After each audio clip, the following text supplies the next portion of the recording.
Assalamualaikum and a very good afternoon to all.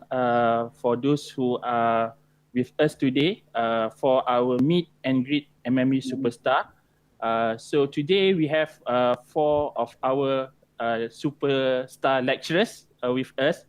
I'm glad that we have all these four, some that I closely know for many years, and some few of them not so familiar, but this is a great session that we can have them to share some of their interesting stories, maybe during and before the COVID-19 pandemic. Okay, so not to further ado, so I would like to welcome four of our panelists or our superstar today. The first one, we have Dr. Fyros from Faculty of Management.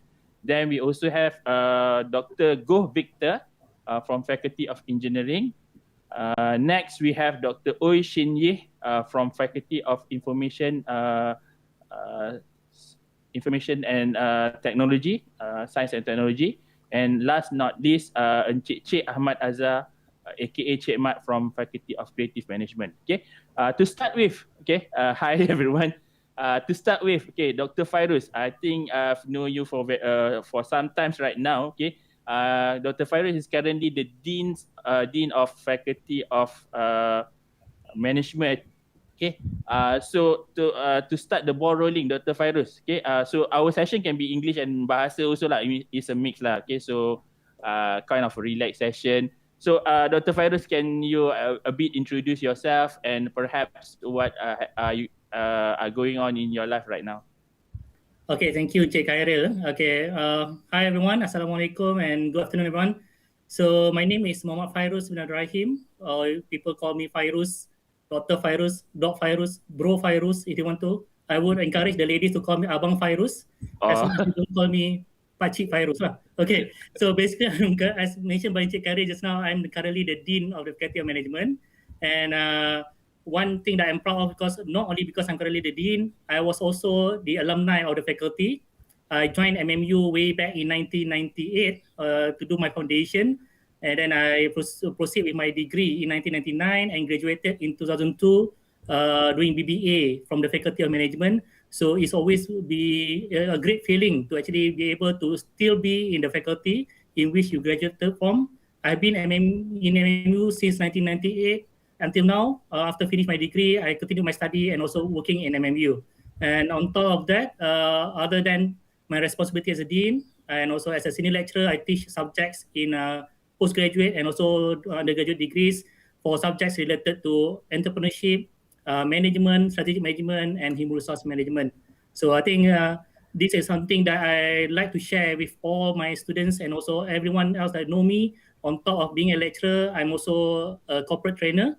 I conduct a lot of training, especially on design thinking, because I was among one of the 7 MMU lecturers that was certified by Stanford University to conduct training on design thinking. So we've been conducting a lot of corporate trainings on topics related to design thinking and also entrepreneurship since 2016 until today. So that's, I think, just a brief overview of my background. So maybe later on I will add a few more details when the time permits.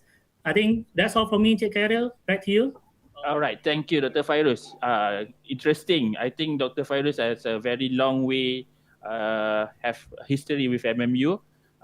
Then we have another one. Okay, maybe we can tune to Dr. Victor first. Okay, Dr. Victor. So perhaps I've known you for a very long time. We are from the faculty engineering previously. So can you a bit introduce yourself? Hi, Cik Khairil. Hi. Thank you for having me here. So, as Cik Khairil said, I've been with the Faculty of Engineering and MMU in general for about 18 years. 18 years, eh? If my maths is correct, since 2002. 2002. 2003, yeah. That's been quite a long time. Time flies. Yeah, quite long time. Yeah, I think I've known you since then. Yeah. So, similar to Dr. Fyros, I also graduated from Multimedia University. And I am a researcher as well as a lecturer in computer and network security.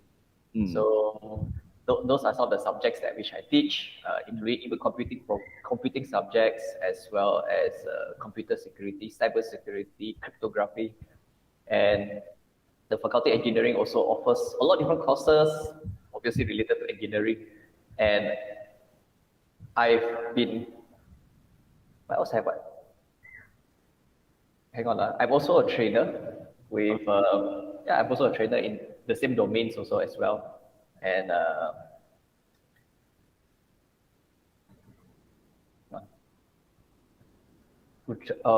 sorry. Sunday. Sorry, This is Sunday, yeah. So I'm trying to come back now. I'm trying to turn this into a Monday now. Pardon me.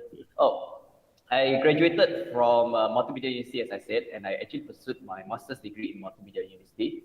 And subsequently, in around 2006, 2007, I went off to Australia to do my PhD there for another 4 years, and I returned back. So that is generally some of my background. Yeah. So my areas, like I said, was in those two domains, in engineering as well as in IT. All right. So that's about it, Cik Karyo. All right, thank you, Dr. Victor. So really hopeful that you can share more about yourself later on. Next, maybe I want to tune to Dr. Shin. But I'm sorry we don't have her video for today since she has a problem with technically problem lah with the video. So perhaps Dr. Shin from FIST from Malacca, right? Okay, so perhaps Dr. Oi, can we have your introduction of yourself? Hi, good afternoon. Thank you, Encik Khairil. And of course, please accept my apology as I'm suffering some technical issues with my web camera. So similarly to Dr. Fyros and also Dr. Victor, I was an alumni in MMU as well. So it can be traced back to the history of maybe year 2000. I am joining MMU since 2000 as a foundation in my current faculty as well, FIST. And then I joined as a tutor in FIST by 2004. I got my master's from MMU. I got my PhD from MMU. Oh, everything from MMU. Career path with MMU as well. Wow. Yes, and in the similar faculty. So I was with FIST since 2000 from students. So I have been like almost, I think, 21 years with FIST and MMU. You know all the previous student, current student, and the future student or the future graduates. Yes. It was a very memorable moment. So I would see that when I first teaching as a tutor, you know that my student is like just 1 year younger than me. So I feel myself very young. And then you see the students is like when their birthday years is like now becomes like 2000 or 2004. Oh, then I realized that I have been like quite long here. But I still love MMU, to be frankly with you. Yeah, so that's a little bit from me. So yes, I was educated in FIST and I'm still in FIST. So like what you say, I know my current, perhaps my seniors, my batch, my juniors, my students. Yes. All right. So it's FIST. I'm stumbled a bit just now. Faculty of Information Science and Technology, right? Yes, correct. Exactly. Similar to FCI in Cyberjaya, right? The faculty. Yes. Right. Yeah. Okay. All right. Thank you, Dr. Oi. Can I call you Dr. Oi, right? Yes, you can call me Shin or Shin. My friends feel that Shin is very hard to pronounce. So they shorten it and become Shin. So you can just call me Shin. All right. Okay, Shin. Okay. All right. So we want to turn to, I think, the most long-serving, I'm not so sure lah, maybe Dr. Encik Mat will explain further. I think looking at the CVs of Cik Mat, Mr. Cik Ahmad Azhar bin Cik Fazil from Faculty of Creative Multimedia. I think he started in 1997 as a specialist and still with us today. Okay, so I would like to welcome Dr. Cik Ahmad to give a few bits of himself. Assalamualaikum and very good afternoon to everyone. My name is Cik Ahmad Azhar. I'm popularly known as Cik Mat. Yeah. I'm with the Faculty of Creative Multimedia, as Mr. Khairil mentioned just now. I'm one of the pioneers in FCM. We call it Pioneers, FCM. I joined in May 1997. It was not called MMU yet during that time. It was called just being named University Telecom, Unitel, or some people call it Uniteli. Yeah. Okay. Okay. I graduated from UITM, ITM then, Institute of Technology Mara, with a degree in graphic design. Then I did my Masters of Fine Art and Technology at the same university also after that. Not after that.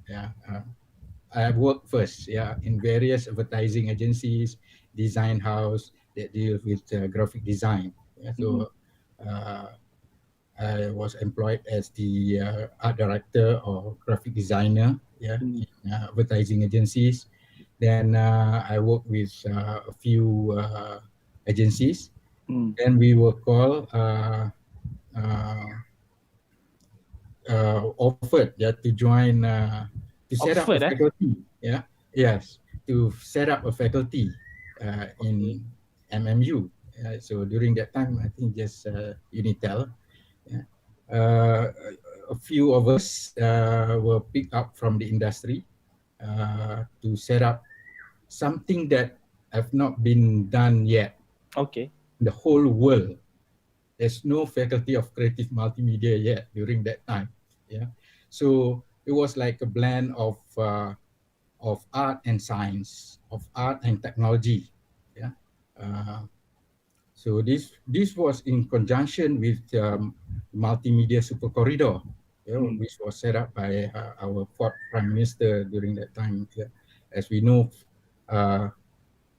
MSC, Multimedia Super Corridor, from KLCC up to KLIA. So the Cyberjaya will be the hub of MSC, and in the hub of MSC,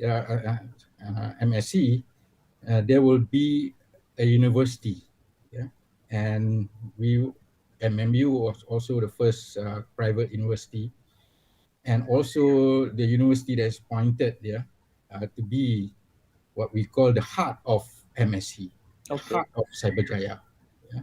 And I feel so lucky. I still remember one of my memorable moments was to come to Cyberjaya. There's no Cyberjaya during that time. It was all just palm oil plantation.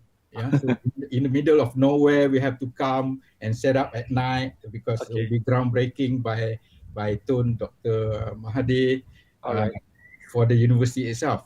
So we spent a night in the middle of nowhere. There's no road, nothing. I think that's a good memories for me, and very special, unique for our faculty. Sorry to promote sikit boleh.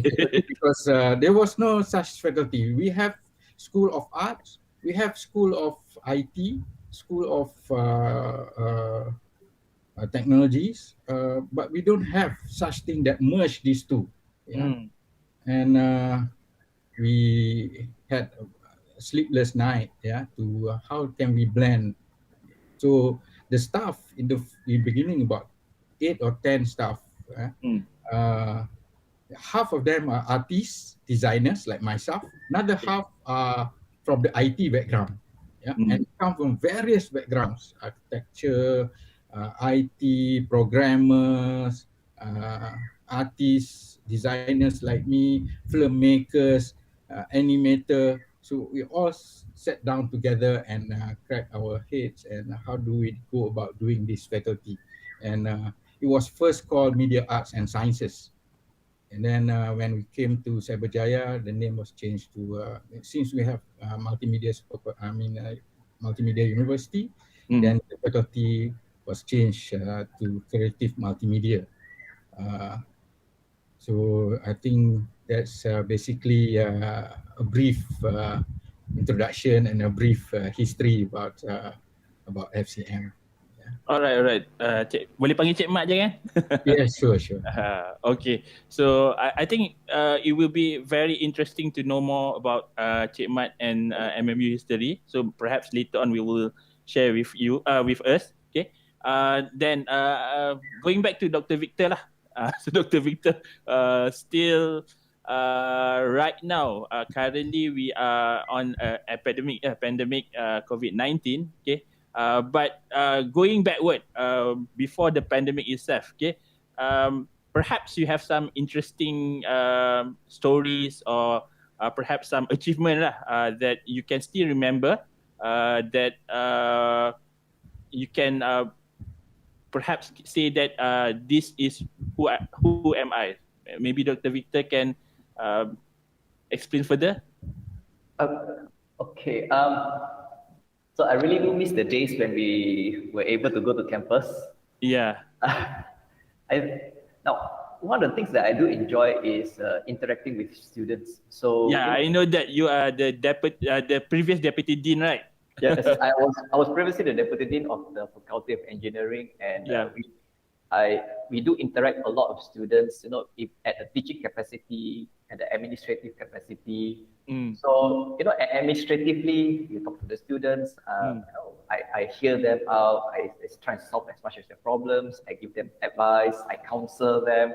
Provide career suggestions. These are all the things which are all part of. I find it very enjoyable to be able to interact and talk with them.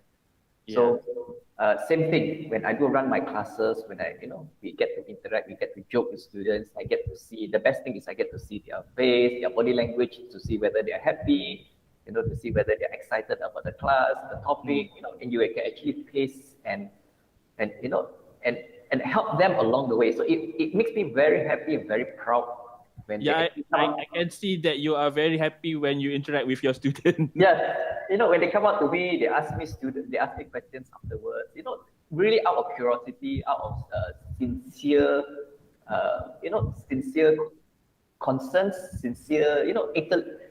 basically very curious about the subject matter at hand. Not just about the subject matter, but anything for that matter.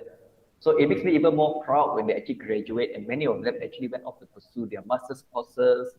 I've got some master students, I graduated 2 or 3 master students who went off to pursue PhDs, So it makes me very, very happy to be able to do that. So in terms of pre-pandemic, that is some of the things which I really do enjoy and I feel very proud about. Now, post-pandemic, one of the things that obviously is very lacking is the fact that we're even doing this online.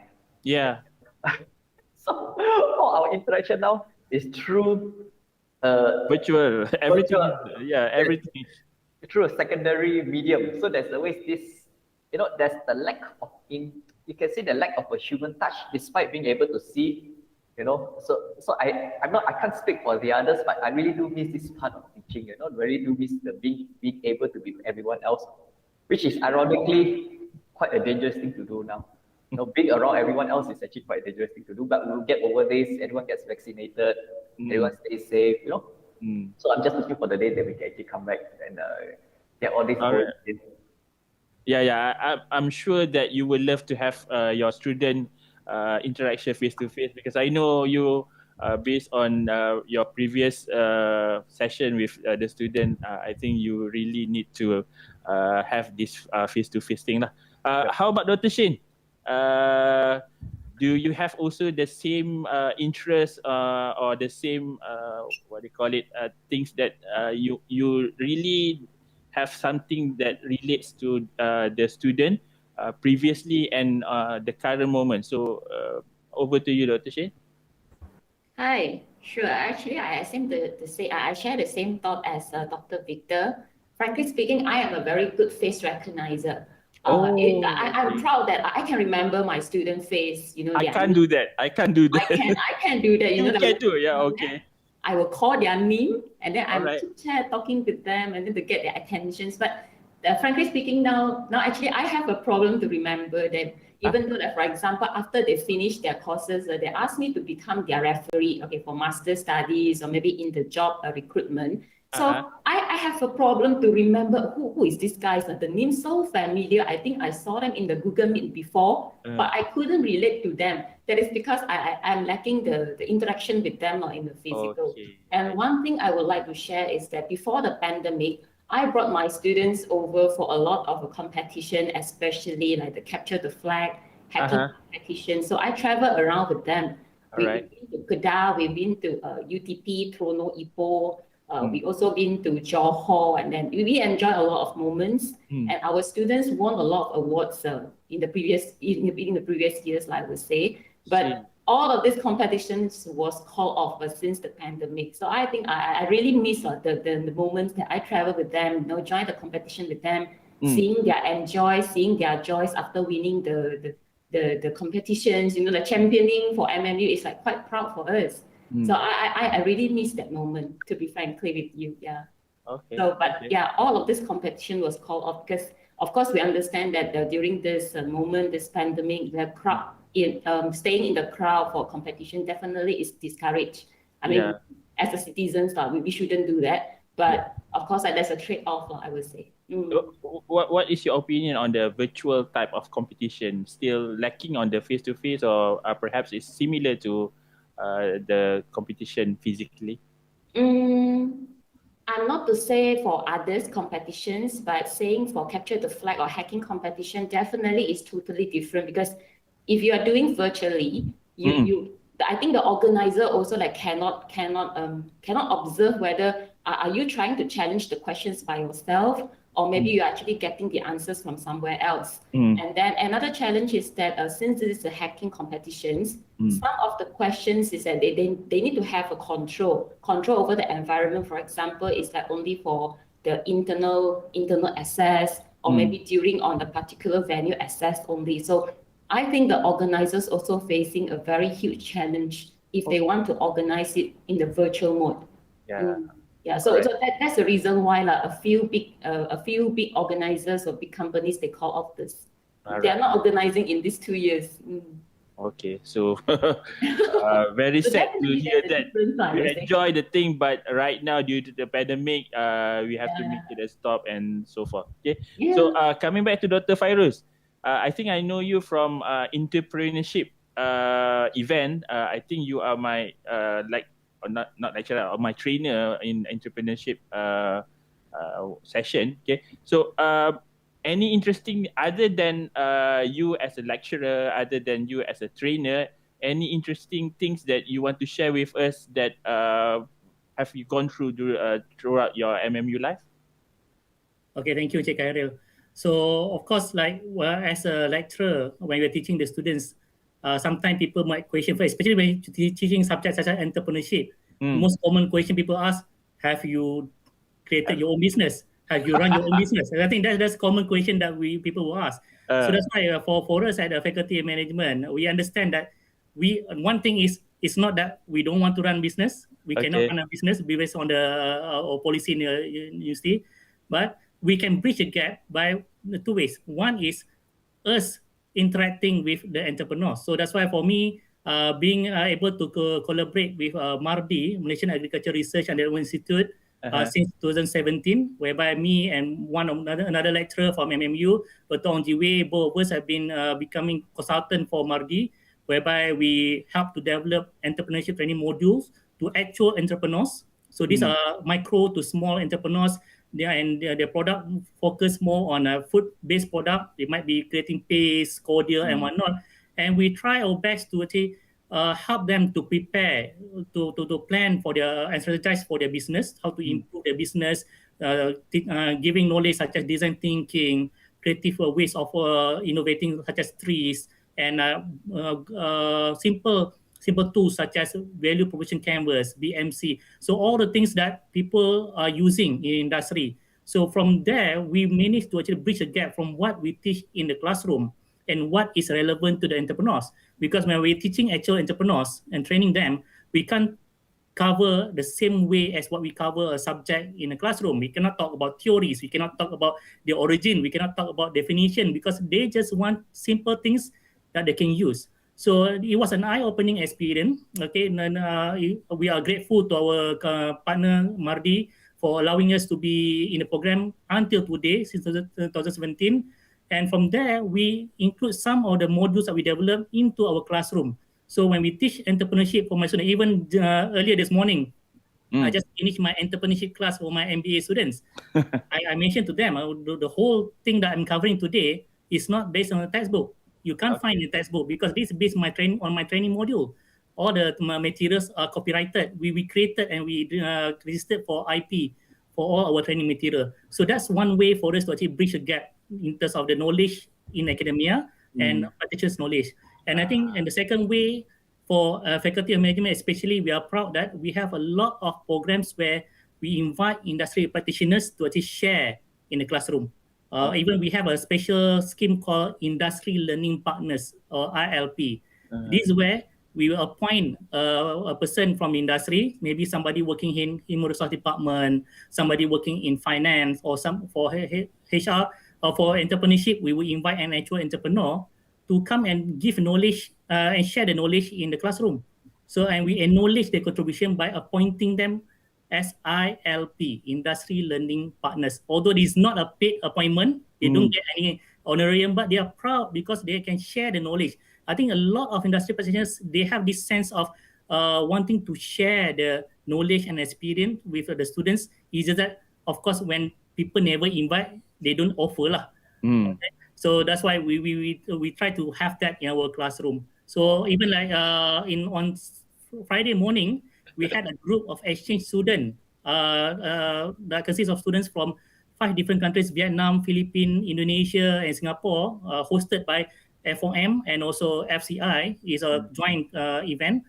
And we had the session, the module was on entrepreneurship, and we had one of our current first year Bachelor of Economics student, Mr. Ong Yong Zun, who just recently listed among the 30 under 30 Asia.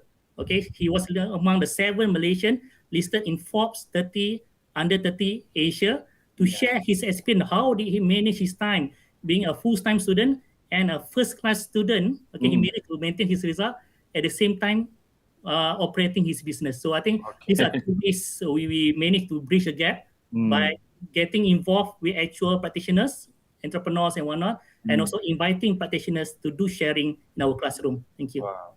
A very long description of interesting things that happen in his life. Okay, but I think as he mentioned before the session itself, that do stop me if I'm taking too long. Okay. I didn't able to do that because I don't know where to stop you just now. Okay. Alright, Cik Ahmad, apa ni? Looking at your biography lah, it mentioned that you have been what they call a passionate photographer, features in Invisible Photographer Asia, IPA, Lens Blog, the New York Times, and Photo Festival. So how with all this experience and all this achievement, how do you manage your student and how do you make your student to understand what that you want to share with them? Okay.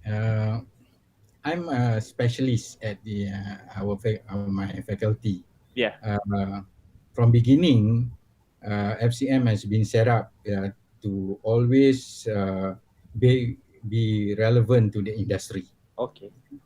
So I also believe, personally, to be a good lecturer, a good teacher, you have to practice what you preach.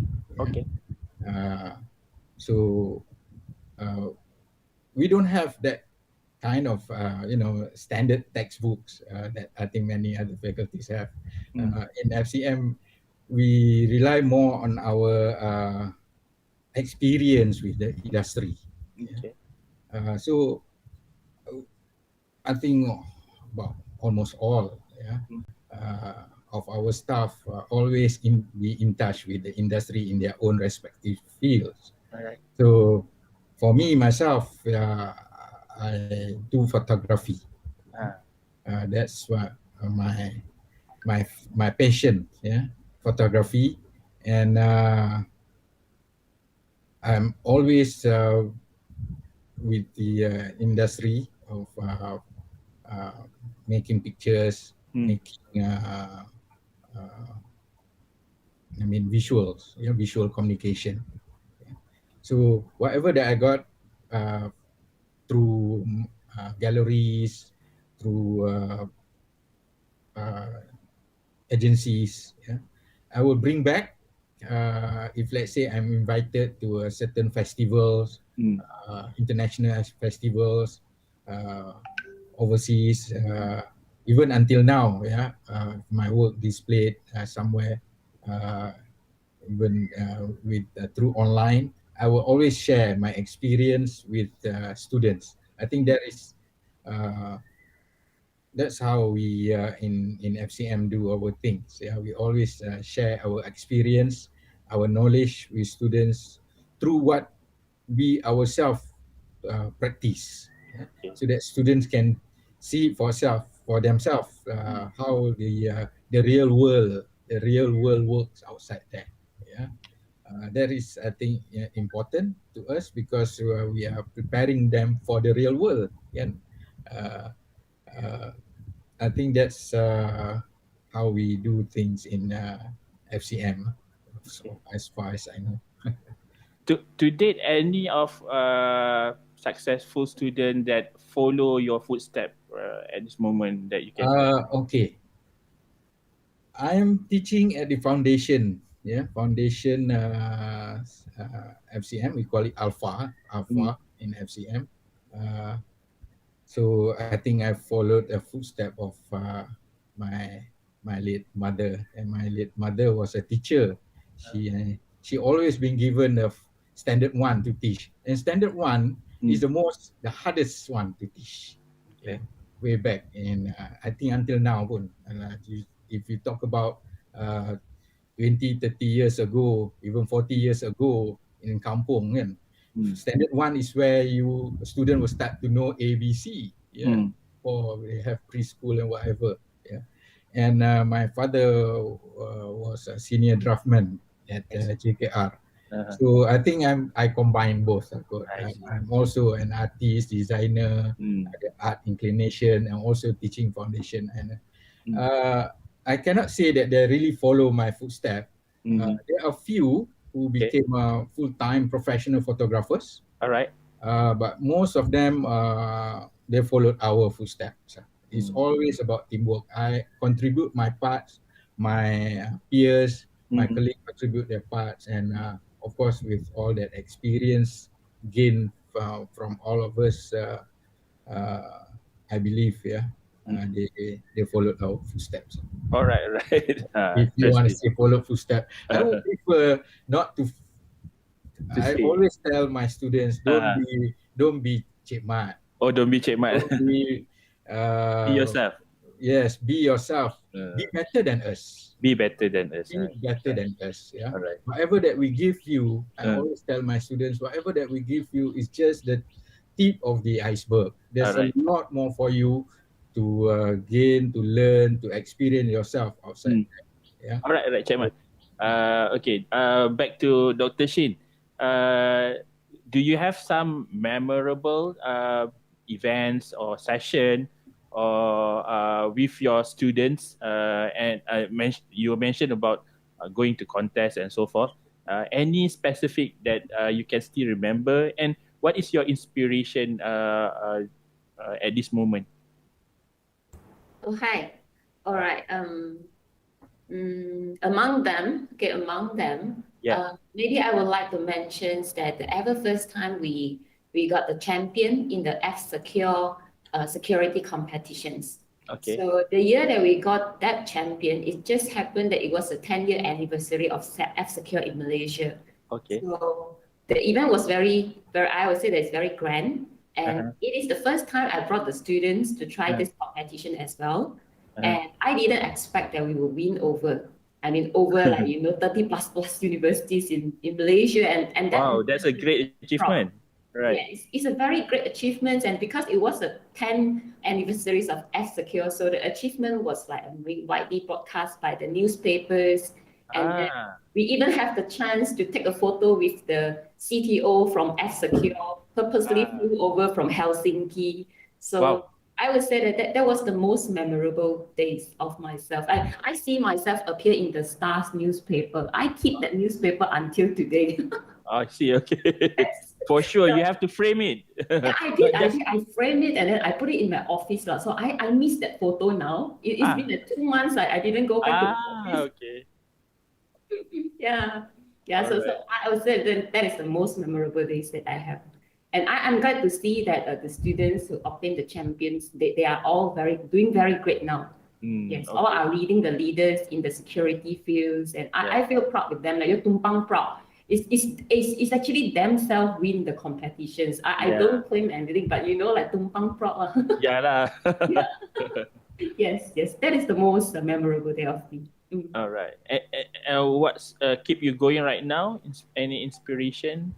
Yeah, I always tell the stories, not to say stories, but experience to my students now. I really hope that the pandemic will be over and we will brought FIST or brought MMU to champion once again. It's like I would say that it's like a few years we didn't champion over the competitions, like sometimes I feel that whether are we losing, losing sort of a patronage towards this field or not. But seeing the students growing in the field of security, I feel that we still have the chance. But the junior might lost, like the lost the directions. They don't see the victories that earned by their seniors. So that is my aspirations after the pandemic. Like, I really want to brought it back and joining over the competitions. To be frankly speaking, MMU NIMS was not in the champion like for 4 years, 3 to 4 years. Which make me a little bit sad, but definitely, that is the inspiration, isn't it? Okay. Yes. Thank you. So, Thank you. going to Dr. Victor, I know that not just you that have very passionate about talking to students, but I think the student also love to talk to you lah. So and also seeing that your achievement, winning many competition and so forth. So any specific memorable stories or event that you have that you can think of right now, and what is your inspiration right now?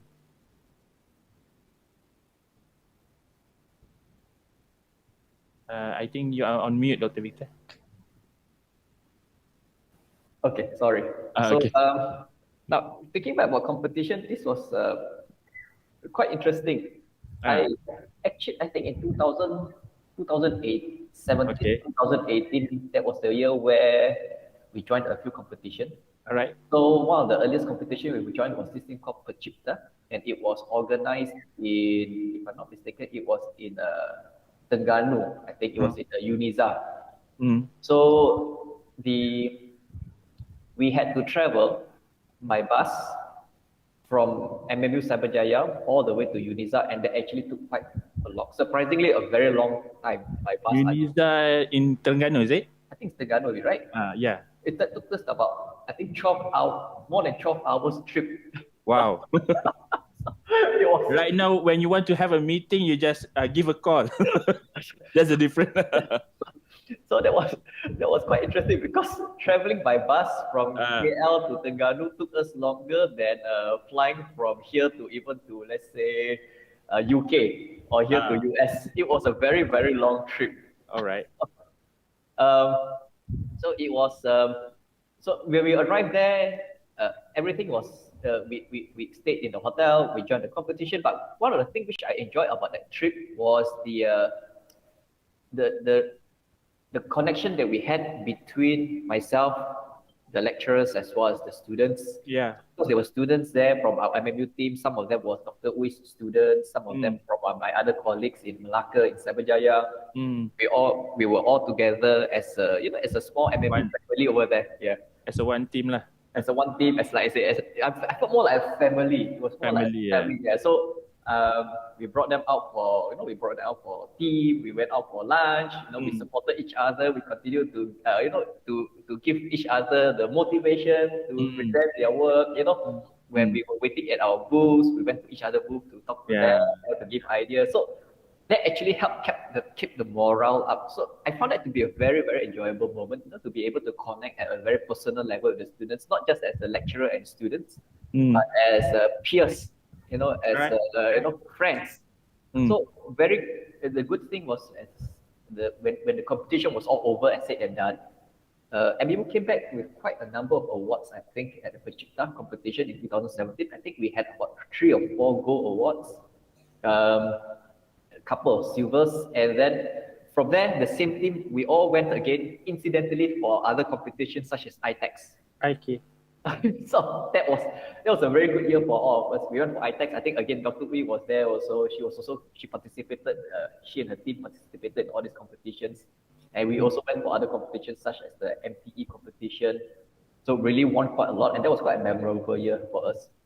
And these are the things which keeps me inspired to keep on going. To be able to contribute. To contribute to the body of knowledge in general. All right. But more so being inspired by the students. The things that we do actually inspires or provides, gives students the way guidance, a direction on how or where to go with their careers. They're just starting off. So knowing how influential we are actually gives me a very strong, sense of of goal. Like I said earlier, it makes me very proud when my students succeed. All right. So I find that it keeps me going, to be able to help them, to guide them, and that's why I really do miss being back in campus, to be able to see and meet all the students, to be able to interact. That is one of the things that I really do enjoy, and it keeps me going. Yeah. I see that you achieved gold medal in Pachipta 2017, gold medal in ITEX 2017, and also gold medal in for MTE 2018. That's a very great achievement. That was quite happy. Thank you. Dr. Fyros, so you yourself perhaps have a very vast, memorable events or moments lah. But one thing perhaps that you can remember and what that keeps you going, keep you waking up and try to do your best to give back to the student. Okay, I think one thing that I always appreciate being able to join MMU way back in February 1998. I still remember the time. Okay, because I was offered a place to join MMU when I was still doing my Form 5. We have not received the results from the SPM. So based on the trial result, we offered to join MMU web back then. It was called Unitele, as Cik Mat mentioned earlier just now. And I was given the opportunity to be sponsored by Yayasan Telekom Malaysia, YTM. Okay. So one thing that I always remember, because coming from a boarding school that is a full science stream, normally for us to further studies, we were given the options to study only in technical courses, engineering, IIT. Even when I applied for the UPU, Public University, all my application I put business, accounting, law, psychology, legal. None of it was granted. So I was offered to do computer science. All right. From my UPU. So one thing that I'm always grateful to MMU is the opportunity to actually to pursue my interest of study, which is in business and management, plus being sponsored by Yayasan Telekom Malaysia, and getting the chance to actually pursue the degree or the area that I wanted. Since in Form 4, Form 3, I always knew that I want to study business management, but unfortunately my school is a science school. So that's why no option. Based on the UPU application, they will assign me to all these technical courses. But my heart is always been in business management. So this is something that I will always forever. I always be grateful with my opportunity to be in MMU. So what that keeps you going every day? Okay, so I think as a student, okay, because some people will ask you, what motivates you as a student? What motivates you? Yeah. Because as a student, last time it's easy. One of my main driver actually the first love of my heart. Okay, my first love was I found my first love in MMU, which was my girlfriend back then. So we cannot say a lot because our lecturers will scold us for having girlfriend when we are studying. I think that's my main driver, because my aim is always to actually beat her whenever we come to exam, because she's also studying in the same faculty. Only the major is different. So and Alhamdulillah, okay, at the end of the day, when after graduate, I managed to beat her, and she's source of my inspiration back then because she taught me a lot of subjects like accounting and statistics and whatnot. And fortunately, and Alhamdulillah, we are still married for 18 years Alhamdulillah. with 4 kids in tow. So that's one thing that I always remember MMU about. Thank you. I think we can make a video or a drama of love in MMU lah. 7 PM slot. 7 PM slot. Cinta bertemu di bumi MMU. I will put that into our calendar perhaps. All right. Not last maybe to Cik Ahmad lah. Maybe we don't have enough time, so within 1 minute, if your students are currently tuned in, what can you say to them, and what things that you want them to know about you? If they are watching us now, maybe now or maybe later lah. I would like to say thank you very much to everyone, All right. for having me as your facilitator, during your study in MMU. I'm known as Cikgu yang garang lah. Yeah, that's what I've heard lah. Actually, I think what is most important thing is discipline. All right. If you want to succeed in whatever you do, you must have the discipline. If you don't have the discipline, no matter how genius you are, how creative you are, you will not make it. Discipline is, I always believe discipline is number one. You have to be punctual to the class, punctual to the meeting, punctual to the deadlines, punctual to everything. If you can do that, and I think people will like you. Because from the feedback what I get from so far, the way we train our students in FCM so far, that we get feedback, because I'm always keep in touch with the industry. They will say graduates from MMU, they really like graduates from MMU, because they said MMU students have very high discipline. Okay. Other than being creative, the passion of doing their works, the passion, the persistence of doing their work, they are so disciplined. Okay. They can communicate well, they are very pleasant, they are nice. I always remind my students also, other than discipline, be nice to people. Because if you can have these two, even though your skill is slightly lower than other people, believe me, I said, you will go further than whoever that you believe they have more skills than you. All right. People will love you more. Your boss will love you. Okay. If you set up a business, your client will love you. If you have the discipline, you are punctual and you are nice to people. All right. Thank you, Cik Mat. Thank you for having us today lah. So Dr. Victor, Cik Mat is considered as a guru yang garang. Maybe you are considered a very nice person, a very nice lecturer. What do you want to say if your students are tuning today? In 1 minute. In 1 minute, is it? 1 minute, yeah. My students, okay. I would tell my students to listen to your parents. Listen to your parents, okay. Listen to your parents. They are full of wisdom. They are full of experiences, and they want the best for you. So you can say lecturers are your temporary parents in the university. All right. So what we do is like Encik Ahmad, we do it in your interest. We want you to be the best. We want you to stay healthy. We want you to flourish in life, because you've got the whole world ahead of you. Thank you also to you, Dr. Victor. Dr. Shin, so the same question. What do you want your student to know about what do you want to say to your student in 1 minute, if they are tuning in? I always tell my students, you have to be clear on what are you doing now. That you study, you attend the classes. It's not just for attendance. It's not for me. It's all about for yourself in the future. So that is what I always tell them. I mean, they succeed or not, frankly speaking, is not really. I mean, it's not really affecting me. So I always tell them, Study is for your future, and it is not a responsibility. It's not like we are forcing you to do so. So think more, think longer, think in your futures, then you will know what to do now. Okay, all right. Thank you, Dr. Shin. And last but not least, Dr. Fyros, perhaps as the Dean of FOM, perhaps you have something to say. I give you 2 minutes lah because you are the Dean. Janganlah macam tu, Cik Khairil. Explain semua ni, okay.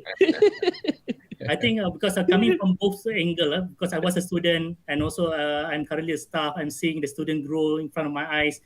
I think the main attitude or main mindset that people should have, regardless as a student or as an employee or anyone, is to have the mindset of summarized by 4 words. Never try, never know. That's my personal mantra. Okay. Never try, never know. Because in translated in the end, you belum cuba, belum tahu. Because a lot of things that I face in my life, right? When I want to do something new, people will say, "Nah, don't do that. That's impossible. No one have done it before. No, that's too dangerous. That's too risky." But I still persevere. So then that's how we actually manage to actually push ourselves to do better and don't be afraid of taking risks. Okay, and grabbing opportunities. So never try, never know. All right, thank you, for, Dr. Fyros. I think that is the end of our today's session. I would like to thank all our superstar lecturers. Okay, Dr. Fyros from FOM, Dr. Goh Victor from Faculty of Engineering, Dr. Oi Shin from Faculty of Information Science and Technology, and Encik Ahmad, aka Cik Mat from Faculty of Creative Multimedia. So perhaps for those who are currently viewing us, perhaps we go for a few minutes break, and coming back, we have our superstar students, right? So thank you very much, and have a pleasant day.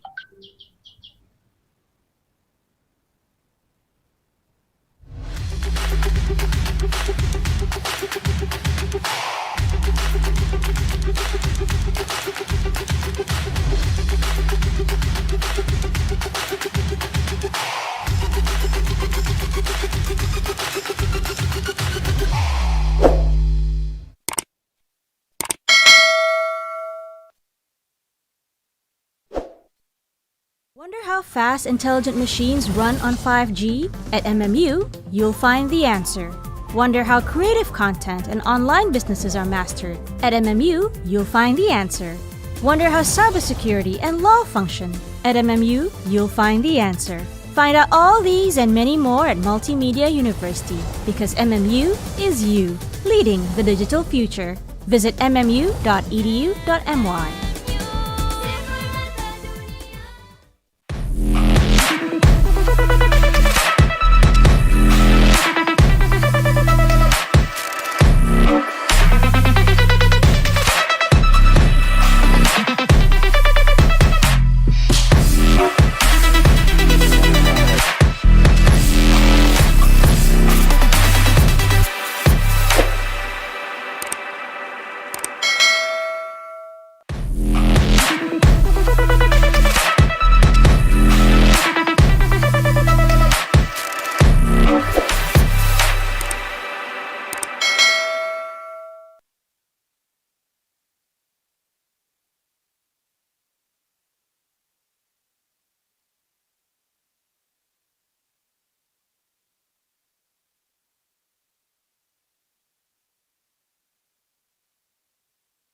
Wonder how fast intelligent machines run on 5G? At MMU, you'll find the answer. Wonder how creative content and online businesses are mastered? At MMU, you'll find the answer. Wonder how cybersecurity and law function? At MMU, you'll find the answer. Find out all these and many more at Multimedia University, because MMU is you, leading the digital future. Visit mmu.edu.my.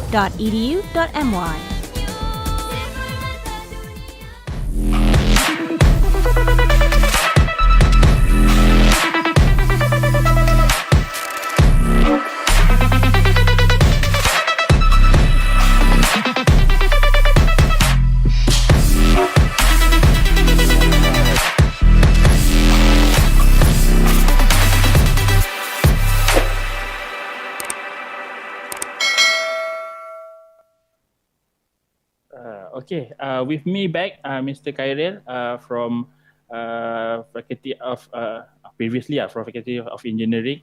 Right now, I'm attached to Strategic Marketing.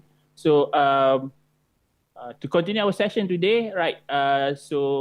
We have 3 of our superstar students, right? So for the session Meet and Greet MMU Superstar. So from 2 to 3 just now, we have our superstar lecturers. So now, okay, we want to present to those viewers out there our 3 superstar students. Okay, firstly, we would like to welcome Pravit Koran from Faculty of Law. Okay, and then Ng Jin Ying, Faculty of Information Science and Technology. And also, last but not least, Muhammad Haikal Ahmad Najib from Creative of Multimedia. Okay, so how you guys currently? Can you say hi? Hi. Hi everyone. Hi everyone. Very good. All right. Okay.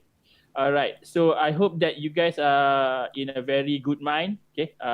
So today, perhaps what we want to share is perhaps what you are doing currently, and to share with all the other students and viewers out there what currently that you are doing and your inspiration and so forth. Okay, so to start with, maybe I will start with Pravit Koran. So perhaps, okay, you can a bit of introduce yourself so that people out there can know more about you, and perhaps they will love you more if they know more about you. Thank you, sir. Wow. Hi, everyone. I'm very excited that MMU invited me to be on this prestigious platform. My name is Pravit Koran. I hail from Kota Baru, Kelantan. So a little bit about me is that I've just finished my foundation in law course. So I'm waiting for the results. Hopefully, I believe that I will be advancing into my bachelor's degree in law very soon, also at MMU Melaka. And I find it, so far in MMU, the one thing I can say is that I've met really great people, especially in my batch, really great friends, supportive. So yeah, that's a little bit about me. Okay, all right. Very short and nice. How about we go to Ng Jin Ying? So perhaps, if possible, you can talk a bit about yourself. All right, hi guys. All right, so Hi. I'm Jin Yang. So you can call me Jin as short. So I'm actually 19 this year. So I'm actually in my first year and the first semester of my degree. So I am in security technology, where I am in FIST in Melaka also.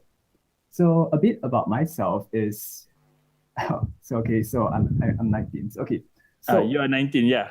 yeah. And still single, right? Yeah. All right. So first of all, I just wanted to talk more about like my startup. So Okay. mainly, I have actually created a startup around last year, December, and then it's launched around this year. So Alright. what it is actually a online education company where we not only provide education online also, but we also provide corporate service such as web development and all those kind of things, event management and so on. So this is a brief about myself, and yeah, and I am very very honored of like MMU inviting me to this platform where yeah, it's it's a really great opportunity for me. So perhaps you have been interviewed from others also because you are founders of a company, is it? Yep. Okay. All right. Thank you. Right. We want to tune to Muhammad Haikal Ahmad Najib. Okay. So perhaps Haikal, boleh panggil Haikal lah? Can I Boleh, call boleh. you Haikal? Okay. Sure, So Haikal, can you share a bit of yourself? Right, so firstly, thank you to Mr. Haril.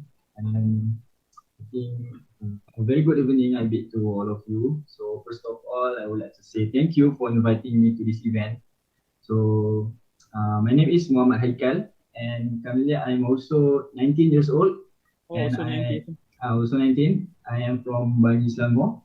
And currently I've just finished my study in Foundation in Creative Multimedia lah in FCM, Cyberjaya, MMU Cyberjaya. And soon I will be continuing my study in degree lah, in advertising design, also in FCM, MMU Cyberjaya lah. So at the same time, I'm also doing business. So I'm the founder for a shared local brand named Hip Strike Exclusive. So for those who are first time listening to that name, you guys can check out my Instagram. Just simply search Hip Strike Exclusive. And Can you spell that? HIPSTRIKE exclusive. underscore, right? Underscore exclusive. EXCLUSIVE, right? Yeah, Hip Strike Exclusive is for HQ, Instagram HQ. So anybody want to turn in, so you can turn in your to Haikal Instagram, hype strike underscore exclusive. Yeah, HIPSTRIKE underscore exclusive. Yep. The other guys also later will see how to get in touch with you. All right. Sure. So my specialist is to help and guide people, especially students, to make money or set income at least 1,000 cents per month only by being my dropshipper. All right. So yes, that's pretty much it for me. Back to you. All right. Thank you, Haikal. All right. So we don't call them a superstar student if they haven't achieved anything great, right? Okay. So perhaps coming back to Pavit lah. So you have achieved a lot. I think if I can read it, you are what they call a champion in. I can't remember right now the English. Perhaps you can lighten up later on. Okay, but you have achieved some great things. Okay, so maybe you can share more about how you get to that point of achievement and what have you done towards achieving that. Wow, all right. So it's a very deep background story. So basically, I'm very grateful to have emerged as the International English Speaking Union Public Speaking Champion. That is what I'm trying to say just now. Yeah. So, but it wasn't just something that happened overnight, I believe. Like what Sir said just now, it has been a consecutive moments in my life. Right. So, ever since in school, I was exposed to several competitions, but it wasn't formally public speaking. However, it was competitions that involve elements of public speaking. All right. So it was in Chinese, Malay, English also got. So it was a very interesting process for me in high school. But then when I came to university, MMU, during my second semester break actually, so with the lockdowns, quarantine, we all had to stay at home, right? Yeah. So I had some time on my hand and I really wanted to make use of it. So I just decided to search the internet. Public speaking competition online. Then I press search. Then after that, I stumbled upon the ESU, English Speaking Union of Malaysia public speaking competition. At that time, I didn't know how big it was. In my head was, I just wanted to gain some experience and some exposure, some self-development, if you may. So everything was there. The poster was there. The team's timeline, everything was there. Now it's up to me to put my name there. All right. So after that, I put my name there. I registered myself, and then fast forward, I made it to the national finals, which was held at Taylor's Lakeside campus. Okay. And there I emerged as the national champion, and then which automatically advanced me to the international round. If I can stop you there just now, you say that you won the national champion. From how many participants are there? I'm really not sure about how Okay. many total participants, but there were 10 finalists. 10 finalists lah. Yeah, Okay. 10 finalists went to Taylor's Lakeside campus. Uh-huh. And it was from schools and universities all over the nation lah. Okay. And then I have to put it out there, Malaysia has a wide range of fantastic speakers, really. Yeah. We have the potential, it's there. So fast forward now, I'm at the international rounds, and there, lagi lah best, meeting so many respective champions from all over the world. Okay. It's reported 33 countries. So it was really great to see how different speakers interpreted their own themes personally. Mm-hmm. And then I made it to the top 6 grand finals. It was streamed, I think it was about 1:30, 2 a.m. ish Malaysian time. Yeah, because they had to follow the UK time. In Malaysia, it was already 1:30 or 2 a.m. All right. So I was just there, sitting down, praying, hoping for the best. And then I emerged as a champion, which I'm really, really grateful for. So from 32 countries, you are the champion. 33. It was reported 33, and yeah. Okay, so that's a very great achievement. Congrats to you. We can talk about it later on. I want to tune to Jin right now. So you are the founders or the CEO right now of your own company, and you are also a student. So perhaps can you enlighten us on how do you come towards this what they call it, a new companies, and also how do you put yourself between a student and CEO of a company? Over to you. That's a very great question, and a lot of people ask me like, "Oh, I'm still 19. I'm so young. So how do I manage myself between my company and my studies and so on?" All right. So I would just like to start from all the way from the beginning, like how I started this company. Mm-hmm. So my company name is called Skill Define.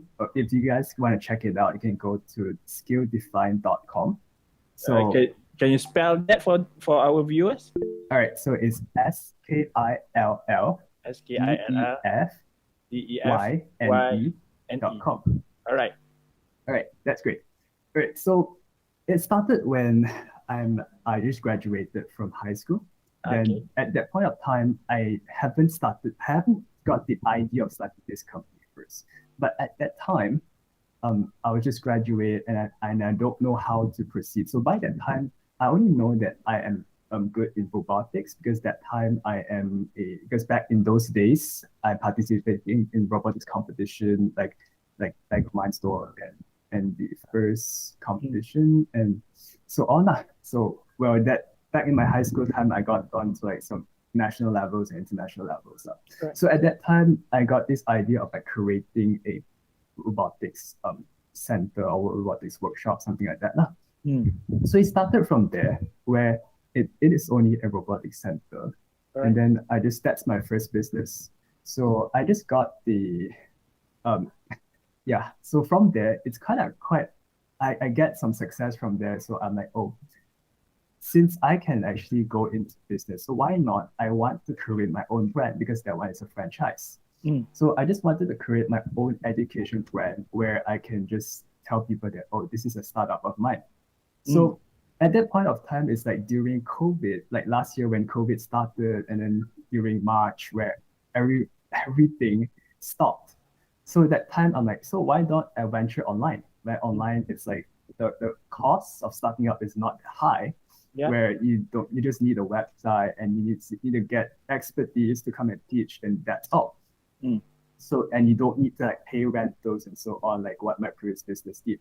So, but for my previous business, I would say that it also got kind of affected during COVID. So I would say that how I would like this brand, this new startup of mine, to like somehow it can save back the company that I am actually have created. from before. So me and my partner got together and we started off like saying, oh, why not we created something where we not only because students these days, we only learn about the theory. So we want students to have a practical kind of mindset, to have practical skills. So our company formed with skill defined, where skills are always defined. So that's where the company motto and company name come on, and we don't want to limit anyone in their terms of skills. So we started off by creating the website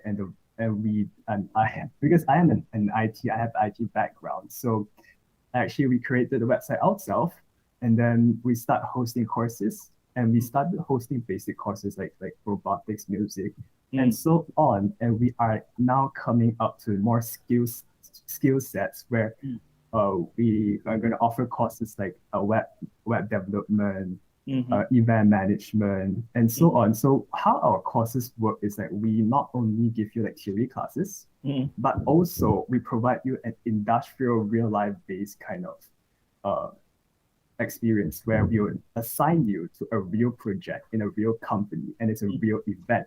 So we started with this business model. And then now it expands to wherever we are. So actually today itself, we are also organizing a competition also on running right now. Yeah. Right now. Yes, right now. So we are having the competition back then, and I just jumped on to this meeting apart from the competition. Yeah. So these are mainly okay. So back to the question where you're gonna ask me, how am I gonna mingle and how am I going to manage myself with all these kind of back and forth lah. So I would say that you have to sacrifice a bit in terms of like your free time and so on. So it's more of like some people might be like watching movies or like watching or playing video games. So I'll actually spend that time then to manage my company and so on. So but luckily I have like business partners together with me. So my business partner is also in university, but yeah, she's only 1 year older than me. And yeah, she's also studying and she's in double degree. So I'm also very So what we do is we cover our back. So like whenever my business partner is busy and so on, and I'll just take over the work that she needs to do, and that same goes to me. So how we are right now, I can say that right now, and we are kind of on track, and so things are much more easier from the beginning. Because last year I was very, very lucky that I would say that I'm still in foundation where there's not much work to do compared to a degree. So in foundation, I would say that if you guys have like not much responsibilities as a student, it's a very great opportunity to start. And I would say that being a student is, I would say it is the best opportunity because you can fail, but you can always fail. But then from there, and you don't have much responsibilities even do you fail. Like you don't have to feed a family, you don't have to find money to feed yourself. That you don't have much responsibilities on hand, and all you have to do is just study. And as long as you can manage your studies, I don't see a problem if you venture into other things like your other clubs or societies or even start a business.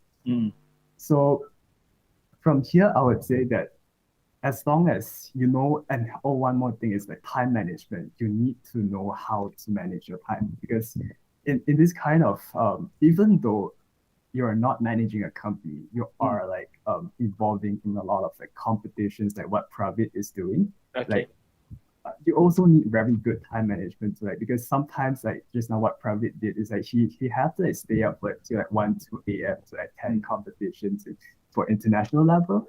So in terms of that, we might need to sacrifice a bit in terms of yes. Okay. All right. So I'll get back to you later on. Maybe sure. Want to turn to Haikal. So Haikal, do you sacrifice your personal life to start your venture in business? Yeah, of course. Okay, so first, allow me to share about my study background. Yeah, so actually back then when I was in high school, I used to take religious science stream. Okay, so sekolah agama lah. bukan dia sains tapi agama. Oh, Both sains lah, agama. Okay. Alright. So not gonna lie, it was a really tough course. Still remember those days when SPM is getting nearer. Study like robot, morning study, afternoon study, even night we also study until late night. But alhamdulillah, I managed to pass my SPM with a good result lah. I get 10 A's and 1 B. The B is additional mathematics lah. So I swear that was my last time studying at math. Okay, then I decided to further my study in creative course lah. And at that moment, what I can say is I did receive a lot of opinion and a lot of judgment from my family and some of my friends, but not my parents lah. Okay, because they asked me why don't I continue in science? Kenapa? Tak nak jadi doktor ke? Tak nak jadi engineer ke? Okay. Kenapa? So honestly saying that I don't have any interest on that such kind of course lah. I'm more to creative course.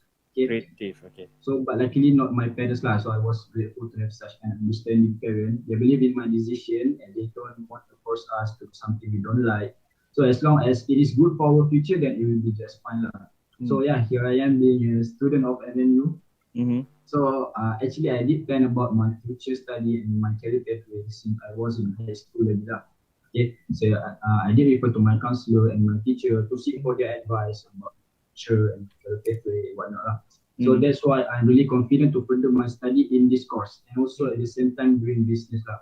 So when I entered the creative course, that is when my idea came lah. I think why not if I do business and at the same time learning about creative course. So what I can say is my course, which is the creative course, really helped me a lot in my business. That is why I believe that I am in the right course and the right place to study lah, which is me. And for me, as Jin mentioned just now, you need to sacrifice a lot lah, especially if you are doing business and also as a student. For me, it is a good thing to start business because we don't have a lot of just like what I just now. Correct. All right. So I guess that's pretty much it for me. So you are also 19, is it? Yes. Oh, I'm already 46 right now, so I can use my anak-anak or my son. All right, Pravit, coming back to you. So other than your current achievement lah, perhaps I saw that you have a lot of competition and so forth.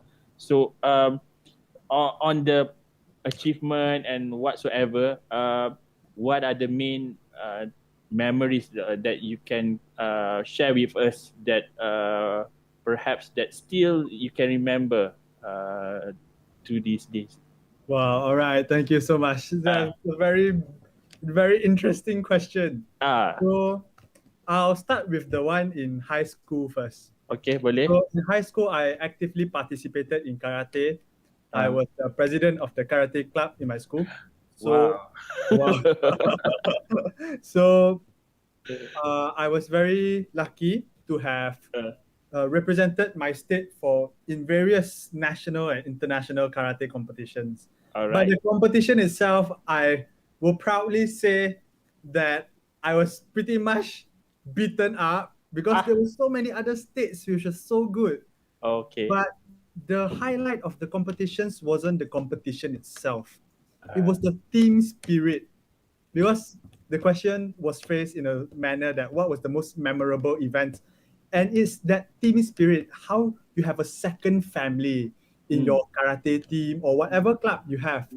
So regardless if you might fail in your competitions, but at the end of the day, you guys will be laughing, talking about how did you feel, and it's a really nice experience for me overall. All right.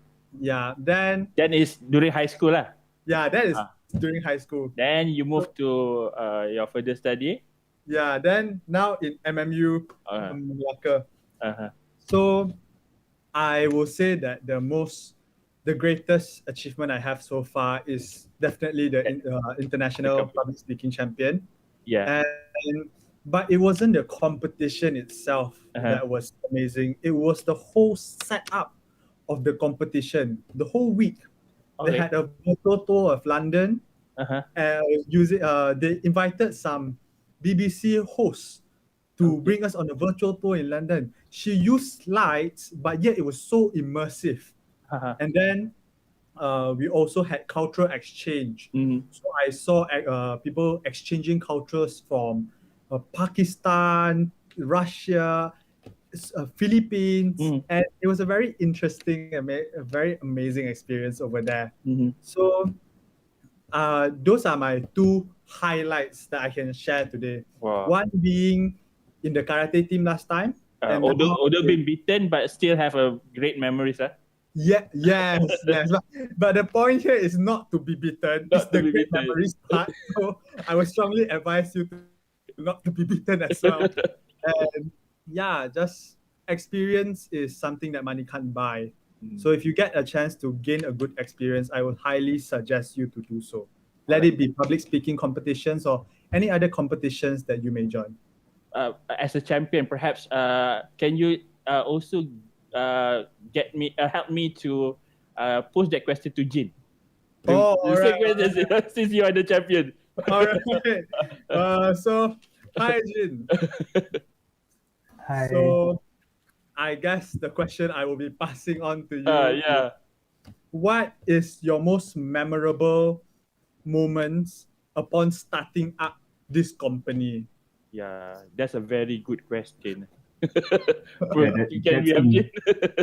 That's indeed a very good question. So what is the best moment that I could say is because I started this company during the pandemic where everyone is like, oh, why are you starting this company during the pandemic? Are you scared of like not making profits and ending up like losing a lot of money and so on? And how are you going to get customers and so on? I would say that the most memorable moment is I not only get to start this up, and I also get to help people around me, help businesses around me, because I'm not only doing an online education company, and I'm also doing business digitalizing. I'm providing solutions for companies around me also.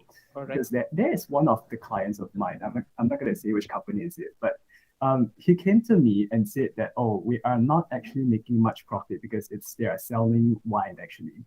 Selling wine. Okay. Yes, but the pandemic and the COVID, like people cannot come out to buy wine, and those wine stores are forced to close for a very long time. So how am I going to help them so that because their business is based on like B2B or B2C, then there is not much interactions online. So they just approached to me and say that why not? You can help us to make our product to be able to sell online. So what I did is I created a marketplace for them, and I provide all the solutions and how to help them to sell it online and how to promote it. So I'm very glad to say that I'm not only doing this for myself, but I'm doing it to help the community to stay afloat during this kind of hard times where everyone is like in need, and not everyone is able to survive, I would say, because of this pandemic. And this is one of the moments I would say that I would really one of the most memorable moments. Another thing is, I would say that this really saved my last company where I don't get to fire anyone because it's also very hard for them to survive. Like if I fire anyone, there would be like, they have families to feed and so on.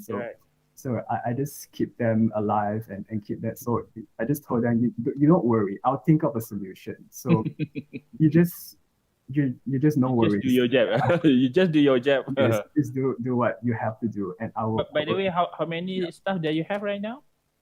For my first company, we have around 20 over teachers. It's also in a homeschool also. 20 over at only 19 years old. And it's also a homeschool, and then so that's what we do over there. All right. And further of that, we are serving some kids also.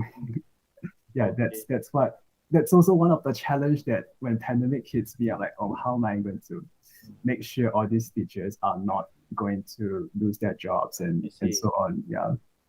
So by creating an online platform for them, and it also does help them to make a living also. I would say so. And furthermore, my company, it's also we have some of our courses, we are inviting students to come in to teach for us. So it's no matter if even though if you don't have a degree or so, as long as you have a skill set, All right. you can approach us and we will try to like rebrand you and to make you be able to like teach and share your knowledge. Right. So basically, you are not just putting your company, but also you also consult and give some service to others, right? Yes. So how about Haikal? I think I heard about that. You are also helping those who wanted to do business but don't have any ideas. So is there where you are going right now? And perhaps the same question lah. What are the memorable events or memorable situation that you have come through throughout your life? Right, so one of my memorable event, the most memorable moment for me is when my business, my brand, which is Hipster Exclusive, was chosen to get funded by EDC. Okay? So for my business, because that was the moment where my business grew. Actually, before I received the fund from EDC, I didn't really make it in my business. But then, after I get funded, ada modal semua, I get funded and they taught me about business basic and copywriting and whatnot. So I decided to rebrand my business, and yeah, I managed to sustain my business today lah. For now, I have helped a lot of people, especially students, to make side income. So to get that fund, it's not that easy lah, because since we have to pitch our product and idea, and only certain people will be chosen lah, and I am one of them lah. Managed to make it. Actually, to tell you the truth, I've also gone through that, and I didn't get it. Continue, Haikal. Continue. So for my current achievement lah, is my brand was chosen to be as a part for an event conducted by EDC MMU, which is the Entrepreneurship Development Center EDC, which is the program is called ASP, a summer program. So for those who want to know about business, to learn about entrepreneur, they can join this program lah. Okay. And for those who want to experience on how to be dropshippers, they can join us. Okay, so we are the product provider for that event. Actually, there are 5 other founders with a great product involved, and I am one of them lah. And also, my current achievement is for my business is I just opened for dropship. So for those who want to make side income, they can join me lah. And Alhamdulillah, for now, I managed to recruit in about 100 dropshippers lah at the moment. 100 dropshippers, Right. And some of them already achieved 1,000 sales per month. And for me, it's an achievement lah, because my dropshippers achievement are also my achievement. So I can see that from your Instagram right now, you are promoting on Merdeka shirt. Yes, that's the current event lah. Very nice. I can see. For those for those who wanted to see it, maybe you can tune into the Instagram Hip Strike exclusive, right? Yeah, sure. So going back to Pavid lah. So you mentioned that you have gone through all this preparation to go to the event and so forth. So in the sense that you need to have some support, right? So perhaps you can share your team that support you, perhaps your parents, your friend, or whatsoever. All right, thank you. So now it's about the team, right? The support team and so forth lah. All right, so let's turn back time. Let's look at the karate competitions that I joined first. But that is last time. For now. Okay, all right. Just misunderstood. So let's take a look at the whole event structure. All right. This event wasn't just a 1-day, 2-day competition. It was a roughly 3-month-long competition. I started in the start of my second semester break, and I ended one semester start. So I definitely believe that having a support system is very important.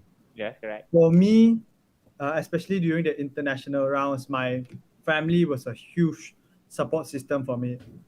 My place here today very good lah. But usually my place here, the internet isn't the best. I always get cracky internet. You are currently in Kelantan or what? Kelantan, now I'm in Kelantan. All right. So the internet isn't always the best. All right. And I couldn't risk not having good internet during the international rounds, right? Yeah. Of course. So I told my parents about it. So we tried to resolve it together. Okay. It wasn't just a task that I brought upon myself. That I had to try my best to resolve the internet issue. Me and my mom, we went and scoured places for good internet connections in order for the competition to go on smoothly.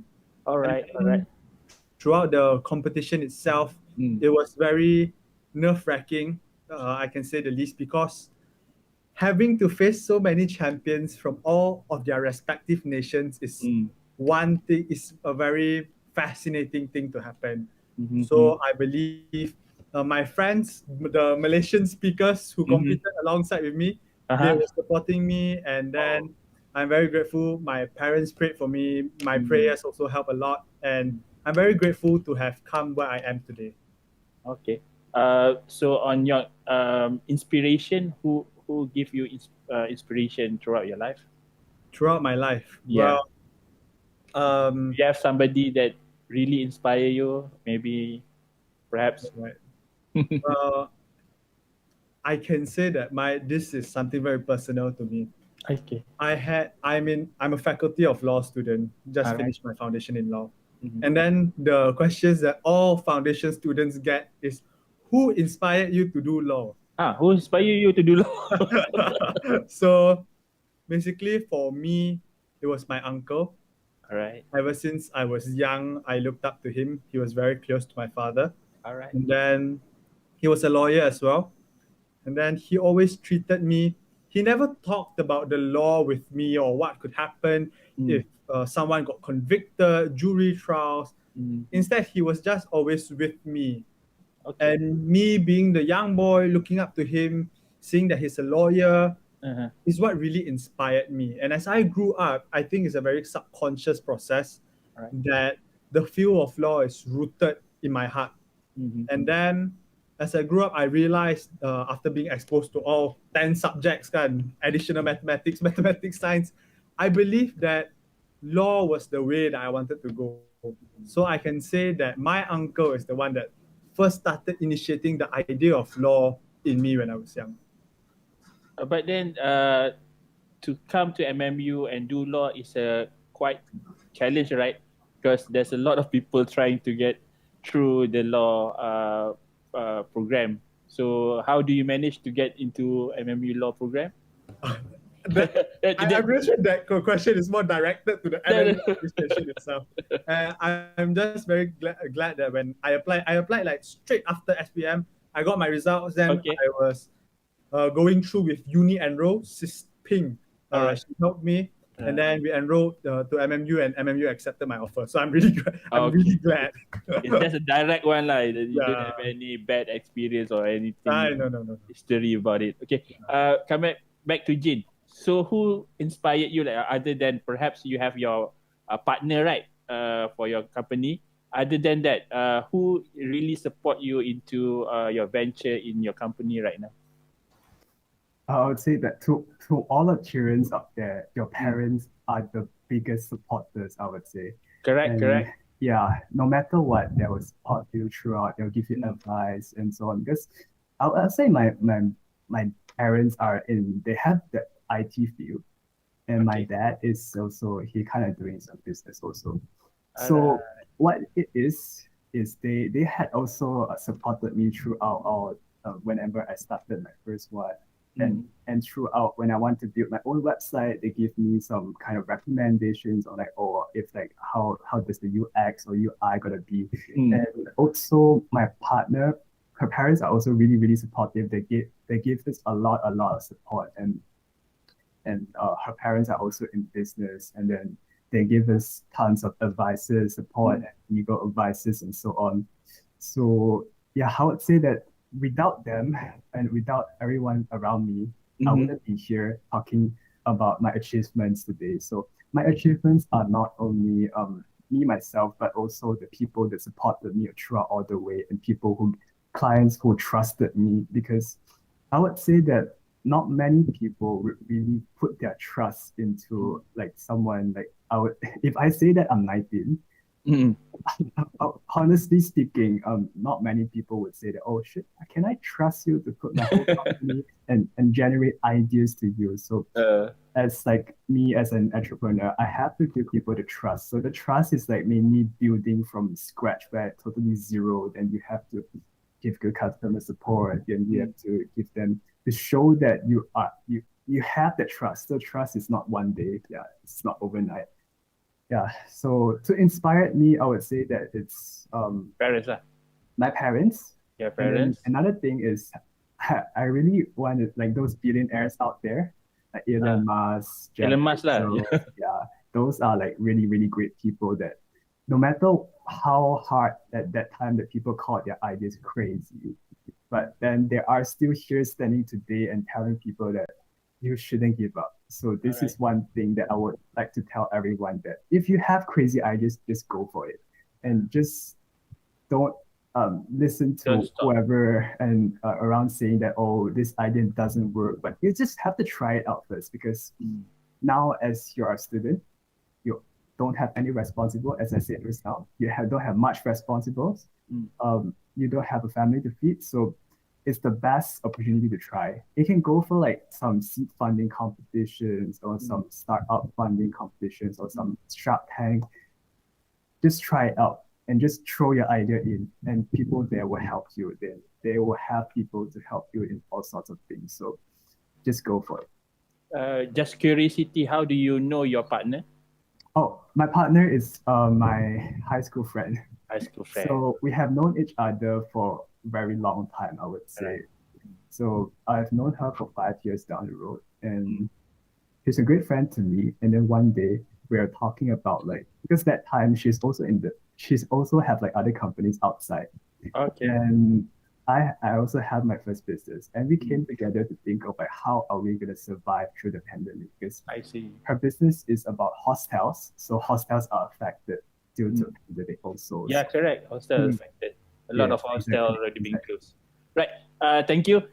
So coming back to Haikal lah. So Haikal, who inspire you most? Do you have any girlfriend that inspire you? Oh. Okay, so for inspiration, so this might sound a bit cliche, but honestly saying that my inspiration is my parents lah. Cliche. Yeah, okay, so because we used to live a hard life, and I was there during our hard time, but that was for past few years lah. Okay. Alhamdulillah, everything is getting much better now. Right. So between our hard time, I saw my parents struggle a lot to provide the best for us. And also at that time, most of my siblings are still studying, including me lah. So my parents did strive a lot to support us. But I was grateful to be put in such situation, because honestly saying that my family life was one of my main motivation to success lah at that time. So during my study and everything that I do, my motivation is my family, my futures, and also my parents lah. So these three things really, really motivate me. So that's why I struggle a lot in my SPM, and I'm very serious in my future, for my future, and also in everything that I do. So that is my inspiration, my parents. So since you started your business, do you get any pocket money from your parents? No.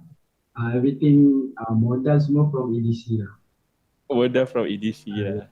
But for your school, going for university, the fees, everything?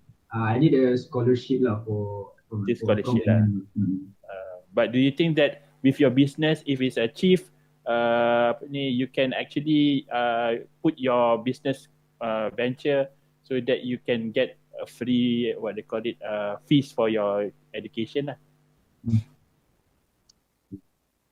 But then, I mean, perhaps if you can achieve a very high in your business, so that money can be used to fund your education lah. Maybe, inshallah. But for now, I'm fully use the money from my scholar. But inshallah. Okay. So, Pavid, so you are from Kelantan, right? Boleh kecek Kelantan? Boleh. Kelantan. So, perhaps if you have your friends out there Perhaps somebody just to just knowing you from the session, what can you say about how to survive for in the future lah, right now as the pandemic, and also in the future there's a what they call, we are moving towards a different types of new norm and so forth. So what can you say to people out there so that they can survive during this very bad time? I see. All right. So, if there was one thing that I want to tell you to anyone who is watching, is congratulations. You have made it so far. It is a struggling time, and Yeah. yet you're still here at a university talk, listening to such talks, and just literally give yourself a pat on the back for that. Yeah. I am very proud of you. So moving forward, of course, this is the new normal that we have to face right now. Yeah, correct. So I would suggest the best way for you to survive is to continue to grow yourself in ways that matter. I was just saying, this morning I had a virtual open day with MMU as well. So I was giving a speech about how the youth has so much potential. And to unlock such potential, you can't just wait for it to happen overnight. One day you wake up, oh, potential. You have to constantly develop yourself. Now I understand that this is a very trying time. So me asking you to step out of your comfort zone and try to grow yourself in ways that matter is the last thing you want to be hearing from me. However, it still must be said.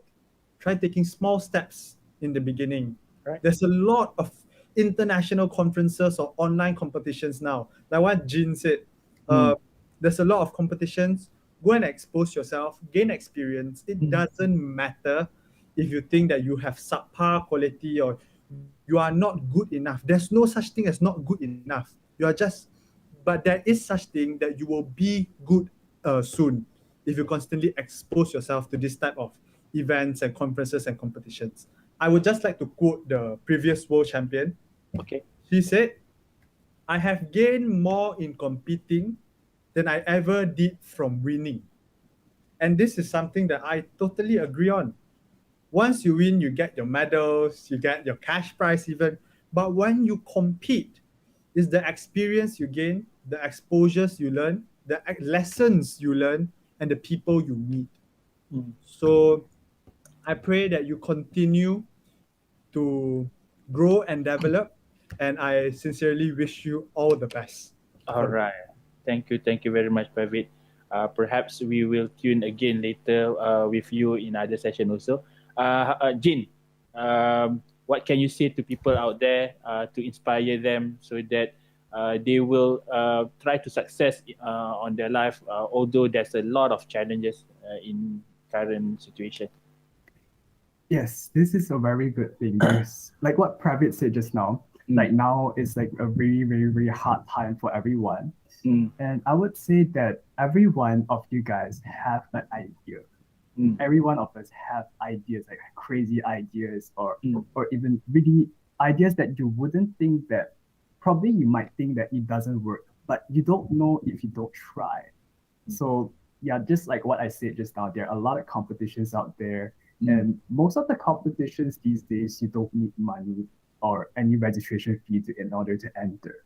You just need your idea, your mindset, and have a clear mindset and have like apply your idea on it. So I would say that if you guys wanted to start a company or start a business, it's more of like one thing is the first thing you need to have is like an idea. And to have an idea, and the idea, most likely, I would say, I would put into two kinds of theory. One is the blue sea metaphor and the red sea metaphor, where your idea might be in the blue sea or might be in the red sea. Blue sea means that you have not many competitions, but red sea is more of like you have a lot of competitions like Grab. And if you want to be like e-hailing service, you have Grab. So this is a red sea. So what you have to do is try to bring your idea from the red sea to the blue sea, and you're on a safe side. But most of the time you might not have like the idea on how to make into how to make your idea from Red Sea to Blue Sea. So that's where the competitions come in, and they have really great experts there. And one thing that investors are looking into company these days is about your idea, and to see if your idea is it's in the Red Sea or Blue Sea. This is one very important thing that investors are looking at also. And investors are looking at Blue Sea is because they want their investments to be stable, safe, and they don't want to lose money. So I would say that it's a good opportunity to go on and try out new things that you haven't even tried before. Who knows, probably you're very talented in baking, but you can make it as a business. You can make it and you can sell cakes, you can sell cookies at this trying hard time.